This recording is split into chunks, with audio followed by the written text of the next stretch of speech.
आज है 13 अप्रैल 2026 दिन सोमवार। तो ये थी आज की 25 फटाफट बड़ी खबरें। अगर आपको न्यूज पसंद आई हो तो वीडियो को लाइक और शेयर जरूर करें। धन्यवाद।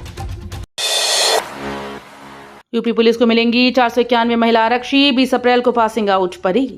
उत्तर प्रदेश पुलिस को जल्द ही 491 नई महिला आरक्षियों की सौगात मिलने जा रही है। पुलिस लाइन में प्रशिक्षण ले रही इन प्रशिक्षु महिला कांस्टेबल्स की पासिंग आउट परेड 20 अप्रैल को आयोजित होगी। प्रशिक्षण के दौरान इन्हें इंडोर और आउटडोर दोनों तरह की सख्त ट्रेनिंग दी गई। मिशन शक्ति पिंक बूथ और महिला हेल्पलाइन 1090 जैसी सेवाओं में ये अहम भूमिका निभाएंगी। ट्रेनिंग पूरी करने के बाद ये महिला आरक्षी प्रदेश में कानून व्यवस्था को मजबूत करने के साथ ही महिलाओं की सुरक्षा का जिम्मा संभालेंगी। यूपी के डाइट होंगे स्मार्ट, डिजिटल स्टूडियो से बदलेगी पढ़ाई की तस्वीर। उत्तर प्रदेश में शिक्षा व्यवस्था को आधुनिक बनाने की दिशा में बड़ा कदम उठाया जा रहा है। सभी जिला शिक्षा और प्रशिक्षण संस्थान यानी DIET को स्मार्ट बनाया जाएगा, जहां डिजिटल स्टूडियो स्थापित होंगे। इन स्टूडियो में विषय विशेषज्ञ शिक्षक रोचक और आसान तरीके से पढ़ाने के लिए वीडियो तैयार करेंगे। कहानियों, गतिविधियों और घटनाओं के जरिए पढ़ाई को दिलचस्प बनाया जाएगा। ये वीडियो स्मार्ट क्लास और टीवी के माध्यम से स्कूल्स में दिखाए जाएंगे। यूपी में सस्ते घरों का रास्ता साफ, 25% किफायती आवास बनाना होगा अनिवार्य। उत्तर प्रदेश में अपने घर का सपना अब और आसान होने जा रहा है। योगी आदित्यनाथ सरकार की नई पॉलिसी के तहत निजी बिल्डर्स को अपनी परियोजनाओं में 25% किफायती आवास बनाना अनिवार्य होगा। इसके लिए बिल्डर्स को 15% जमीन स्थानीय निकायों के पास बंधक रखनी होगी। यदि नियमों का पालन नहीं किया गया तो जमीन जब्त की जा सकती है। बरेली में बनेगा बड़ा औद्योगिक केंद्र, 112 एकड़ जमीन चिन्हित। उत्तर प्रदेश के बरेली जिले में बड़ा औद्योगिक केंद्र विकसित होने जा रहा है। नवाबगंज क्षेत्र में करीब 112 एकड़ जमीन इस परियोजना के लिए चिन्हित की गई। सरदार वल्लभ भाई पटेल औद्योगिक और रोजगार क्षेत्र योजना के तहत इसका ब्लूप्रिंट तैयार कर शासन को भेज दिया गया। डीएम अविनाश सिंह के अनुसार इस केंद्र के बनने से न सिर्फ नवाबगंज बल्कि आसपास के इलाकों में भी रोजगार के नए अवसर पैदा होंगे। यूपी में निजी स्कूल्स की मनमानी पर सख्ती, कई स्कूल्स को नोटिस और जुर्माना। उत्तर प्रदेश में निजी स्कूल की फीस और किताबों को लेकर मनमानी पर प्रशासन ने सख्त रुख अपनाया। आगरा समेत कई जिलों में कार्रवाई शुरू हो गई। आगरा में 55 स्कूल्स को नोटिस जारी किया गया, जो महंगी किताबें और यूनिफॉर्म के लिए अभिभावकों पर दबाव बना रहे थे। Saint Peter's Junior High School पर 5 लाख रुपए का जुर्माना लगाया गया। प्रशासन का कहना है कि अभिभावकों का शोषण किसी भी हाल में बर्दाश्त नहीं किया जाएगा और आगे भी कार्रवाई जारी रहेगी।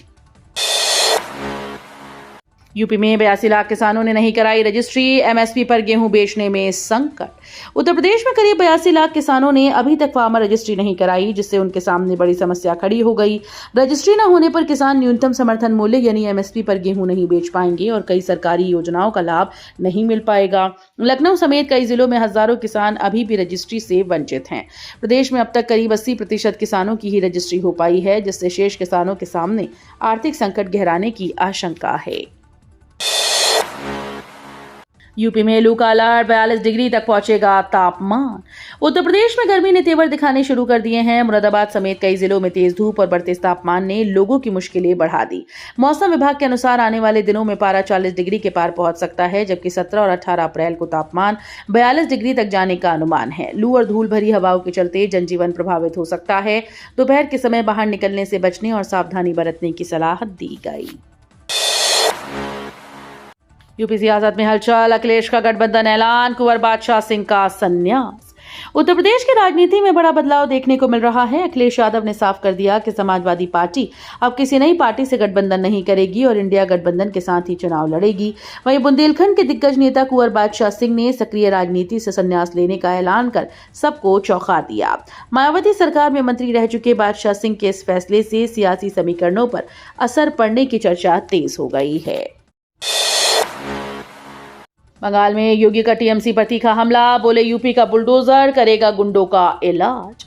पश्चिम बंगाल में चुनाव प्रचार के दौरान योगी आदित्यनाथ ने TMC पर जोरदार हमला बोला। सोनामुखी की रैली में उन्होंने कहा कि बंगाल में कानून व्यवस्था मजबूत करने के लिए यूपी मॉडल की जरूरत है। योगी ने आरोप लगाया कि तृणमूल कांग्रेस वोट बैंक की राजनीति कर रही है और प्रदेश को गलत दिशा में ले जा रही है। उन्होंने कहा कि यूपी का बुलडोजर सिर्फ विकास ही नहीं बल्कि माफियाओं और गुंडों पर सख्त कार्रवाई का प्रतीक है। उनके इस बयान से सियासी माहौल और भी गर्म हो गया। यूपी में सौर ऊर्जा का बढ़ता असर, रायबरेली नंबर 1, बाराबंकी तीसरे स्थान पर। उत्तर प्रदेश में सौर ऊर्जा का उपयोग तेजी से बढ़ रहा है, जिससे बिजली विभाग का बोझ कम हो रहा है। रायबरेली इस मामले में प्रदेश में पहले स्थान पर है, जबकि बाराबंकी तीसरे नंबर पर पहुंच गया। बाराबंकी में अब तक 9,000 से ज्यादा घरों में सोलर सिस्टम लगाए जा चुके हैं, जिससे रोजाना करीब 38 मेगावाट बिजली का उत्पादन हो रहा है। प्रधानमंत्री सूर्य घर मुक्त बिजली योजना के तहत लोग ऊर्जा आत्मनिर्भर बन रहे हैं और बिजली की खपत का दबाव घट रहा है। यूपी के 49 बस स्टेशन का होगा कायाकल्प, फेज 2 परियोजना को मंजूरी। उत्तर प्रदेश में परिवहन व्यवस्था को आधुनिक बनाने की दिशा में बड़ा कदम उठाया गया। योगी आदित्यनाथ सरकार ने 49 बस स्टेशन के कायाकल्प के लिए फेज 2 परियोजना को मंजूरी दी। दयाशंकर सिंह के अनुसार ये परियोजना पब्लिक प्राइवेट पार्टनरशिप मॉडल पर लागू होगी। बस स्टेशन को आधुनिक और विश्व स्तरीय टर्मिनल के रूप में विकसित किया जाएगा, जहां यात्रियों को बेहतर सुविधाएं मिलेंगी।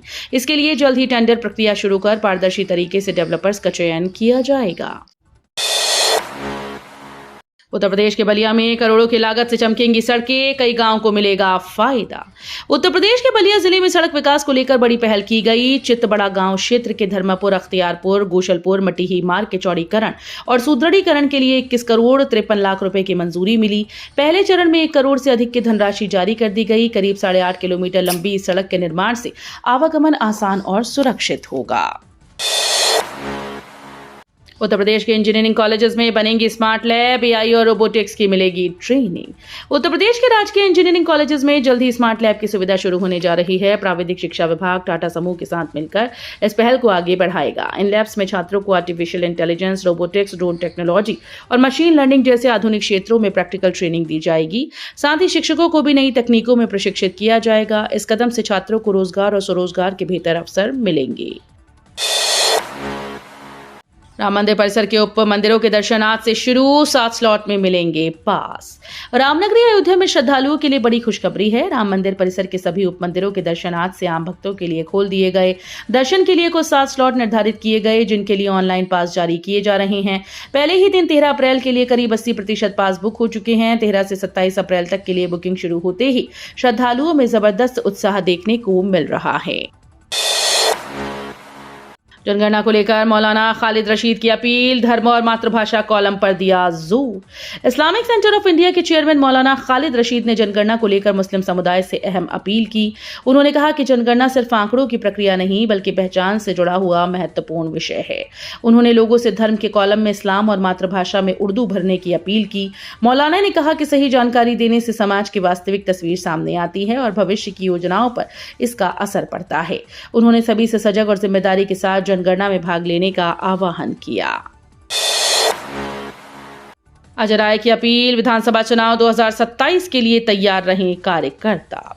कांग्रेस के प्रदेश अध्यक्ष अजय राय ने पदाधिकारियों और कार्यकर्ताओं से विधानसभा चुनाव 2027 के लिए पूरी तरह तैयार रहने की अपील की। उन्होंने कहा कि जहां भी जनता के उत्पीड़न की शिकायत मिले, वहां कार्यकर्ता तुरंत पहुंचकर आवाज उठाएं। प्रदेश कार्यालय में आरटीआई विभाग के पदाधिकारियों को संबोधित करते हुए उन्होंने बताया कि सूचना का अधिकार अधिनियम 2005 आम लोगों को पारदर्शिता का अधिकार देता है। अजय राय ने आरोप लगाया कि केंद्र सरकार ने इस कानून को कमजोर किया है। असमय बारिश से फसल बर्बाद, अखिलेश यादव ने सरकार पर साधा निशाना। असमय बारिश, आंधी और ओलावृष्टि ने उत्तर प्रदेश के किसानों की मेहनत पर पानी फेर दिया। सपा अध्यक्ष अखिलेश यादव ने आरोप लगाया कि प्रदेश के कई जिलों में गेहूं, सरसों समेत अन्य फसलें पूरी तरह से बर्बाद हो गईं। उन्होंने कहा कि मैनपुरी से लेकर मेरठ और अयोध्या तक किसानों को भारी नुकसान झेलना पड़ा है। बावजूद इसके सरकार सिर्फ हवाई सर्वे कर रही है और राहत के नाम पर अब तक कुछ नहीं मिला। अंबेडकर जयंती पर बसपा का शक्ति प्रदर्शन, 2 लाख लोगों के जुटने की तैयारी। बहुजन समाज पार्टी अंबेडकर जयंती के मौके पर राजधानी में बड़ा शक्ति प्रदर्शन करने जा रही है। 14 अप्रैल को डॉक्टर भीमराव अंबेडकर को श्रद्धांजलि देने के बाद बसपा सुप्रीमो मायावती कार्यकर्ताओं को संबोधित करेंगी। मुख्य कार्यक्रम गोमती नगर स्थित अंबेडकर सामाजिक परिवर्तन स्थल पर होगा, जहां प्रदेश भर से पदाधिकारी और कार्यकर्ता जुटेंगे। पार्टी को उम्मीद है कि इस आयोजन में करीब 2 लाख लोग शामिल होंगे। यूपी पंचायत चुनाव अपडेट, 22 अप्रैल को जारी हो सकती है मतदाता सूची। उत्तर प्रदेश पंचायत चुनाव को लेकर बड़ी खबर सामने आई। पंचायती राज विभाग के अनुसार ग्राम पंचायतों की मतदाता सूची 22 अप्रैल को जारी की जा सकती है। फाइनल वोटर लिस्ट आने के बाद ये प्रक्रिया पूरी होगी। इलाहाबाद हाईकोर्ट में चुनाव से जुड़ी सुनवाई से पहले सरकार की तैयारी तेज हो गई। यदि आरक्षण का मुद्दा जल्द सुलझ जाता है तो मई जून में पंचायत चुनाव कराए जा सकते हैं। यूपी में हर जिले में खुलेंगे 2 पशु मेडिकल कॉलेज, दवाओं के दुरुपयोग पर लगेगी रोक। उत्तर प्रदेश में पशु चिकित्सा सेवाओं को मजबूत करने के लिए बड़ा फैसला लिया गया। अब हर जिले में 2 पशु मेडिकल कॉलेज खोले जाएंगे, जिनमें हापुड़ भी शामिल है। इन संस्थानों में डिप्लोमा इन वेटनरी फार्मेसी और लाइव स्टॉक एक्सटेंशन जैसे कोर्स शुरू किए जाएंगे। अगले वर्ष से पैरा वेटनरी डिप्लोमा भी आरंभ होगा। इस पहल का उद्देश्य प्रशिक्षित स्टाफ तैयार करना और पशु दवाओं के दुरुपयोग पर रोक लगाना है। यूपी में बीजेपी का नारी शक्ति वंदन अभियान, 11 जगहों पर विशेष कार्यक्रम। उत्तर प्रदेश में भाजपा नारी शक्ति वंदन अभियान को लेकर बड़ा आयोजन करने जा रही है। प्रदेश भर में 11 विशेष कार्यक्रम आयोजित होंगे, जिनमें योगी आदित्यनाथ समेत केंद्रीय और राज्य स्तर के नेता शामिल होंगे।